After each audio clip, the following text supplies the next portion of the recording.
नमस्कार, prime news के digital platform पर आप सभी का स्वागत है। मैं हूं आपके साथ अब्दुल समद इसरार। पाकिस्तान ने वर्षों से सीमा पार आतंकवाद की भूमिका को नकारने की कोशिश की है, लेकिन हर कुछ महीनों में ही उनके ही नेताओं के बयानों से ये परतें खोलती जाती हैं कि आतंकी ढांचे को राजनीतिक उपकरण की तरह उपयोग किया जाता है। चौधरी अनवारुल हक का हालिया बयान उसी श्रृंखला की एक और कड़ी है, जिसमें उन्होंने गर्व से कहा है कि हमने लाल किले से लेकर कश्मीर के जंगलों तक हमला किया है। ये बयान न केवल पाकिस्तान के आधिकारिक कथानकों की पोल खोलता है, बल्कि ये भी दिखाता है कि भारत आतंकी हमले कोई स्वतः स्फूर्ति हिंसा नहीं, बल्कि योजनाबद्ध व्यवस्थित कार्रवाई का परिणाम है।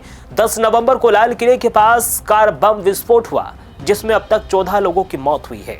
यह घटना राजधानी के दिल में हुई और बाद में पता चला कि इसका मास्टरमाइंड डॉक्टर उमर उन नबी था, जो एक सफेद पोश मॉड्यूल का सदस्य, जिसके संबंध जैश ए मोहम्मद से जुड़े हैं। हक के बयान में लाल किले का उल्लेख स्पष्ट बताता है कि इस हमले को पाकिस्तान के भीतर से राजनीतिक वैचारिक समर्थन प्राप्त था।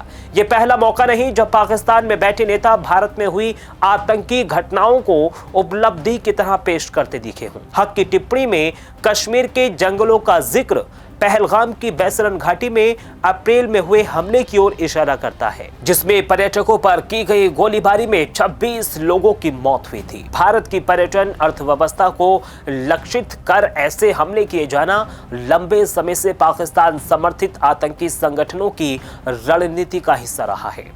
हक के इस बयान में यह भी स्पष्ट हुआ है कि पाकिस्तान के कुछ राजनेता इस प्रकार की हिंसा को न्योचित और प्रति उत्पादक मानते हैं। फरीदाबाद के आतंकी मॉड्यूल के भंडाफोड़ ने एक बड़े षड्यंत्र का पर्दाफाश भी किया। ये मॉड्यूल जो 6 दिसंबर बाबरी मस्जिद विध्वंस की बरसी पर बड़ा आत्मघाती हमला करने की तैयारी में था। इस साजिश को अंदरूनी तौर पर ऑपरेशन D6 कहा जा रहा है। इस मॉड्यूल में 9 से 10 सदस्य शामिल थे, जिसमें से 5 से 6 डॉक्टर थे।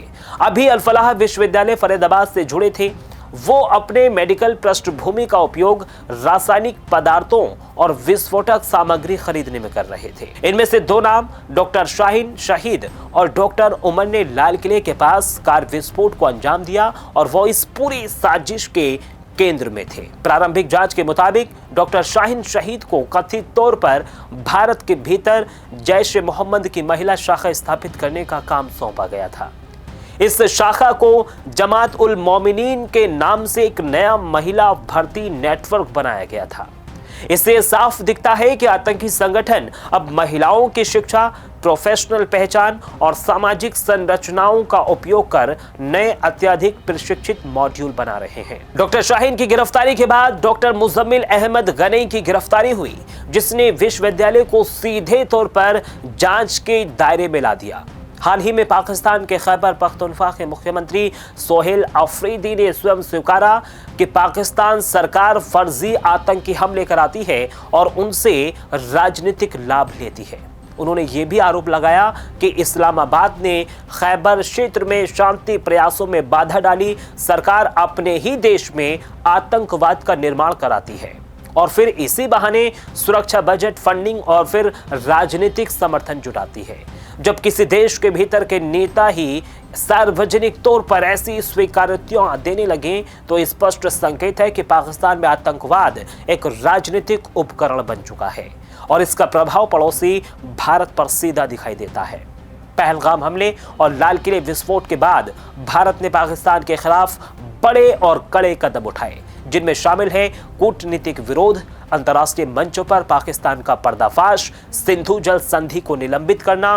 भारत ने साफ कहा कि संधि तब तक बहाल नहीं होगी जब तक पाकिस्तान सीमा पार आतंकवाद का समर्थन बंद नहीं करता। और ये कदम बताता है कि भारत अब सिर्फ प्रतिक्रिया ही नहीं, बल्कि निवारण नीति अपना रहा है। इन सभी घटनाओं और स्वीकारोक्तियों को देखते हुए एक प्रश्न बार बार उठता है।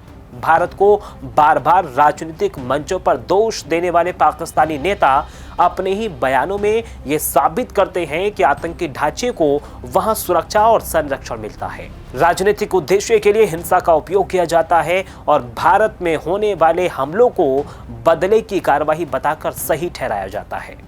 भारत जो विश्व का सबसे बड़ी लोकतांत्रिक अर्थव्यवस्थाओं में से एक है, उसके खिलाफ ऐसी हिंसक गतिविधियों का अंतर्राष्ट्रीय मंचों पर सामूहिक निंदा होना आवश्यक है।